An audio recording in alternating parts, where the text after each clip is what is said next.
Oh, how I've missed you, Holmes. Have you? I barely noticed your absence. Dans Sherlock Holmes Jeu d'ombre, le réalisateur Guy Ritchie signe le grand retour à l'écran du célèbre détective. Dans ce nouvel opus, Sherlock et son inséparable Dr Watson, ici interprété par Jude Law, se lancent dans une enquête explosive à travers l'Europe. Un voyage cocasse et périlleux où ils vont croiser la route de personnages hauts en couleur. Make it count. I'd say that counts. Hawaï, ses plages à couper le souffle, ses surfeurs et ses familles un peu dérangées. Chez les King, demandez le père, George Clooney, en pleine crise de la cinquantaine. Après un accident, sa femme est hospitalisée. Il apprend l'existence d'un mystérieux rival.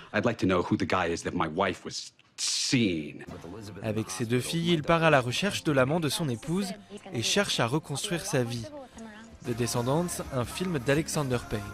My friends think just because I live in Hawaii, I live in paradise. Are they insane?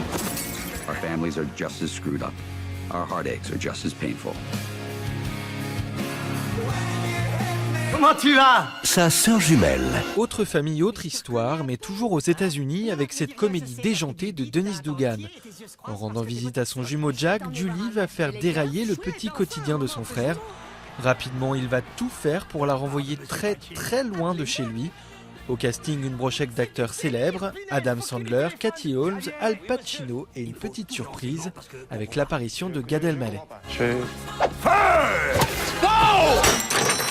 mon Dieu! Je suis sûr que vous en avez d'autres! C'est ce que tout le monde pense, mais étrangement, j'en ai pas eu d'autres. Café de Flore, le dernier film du réalisateur Jean-Marc Gallet, raconte les destins croisés d'une mère de famille dans les années 60, jouée par Vanessa Paradis, et d'un homme qui vivrait aujourd'hui au Canada.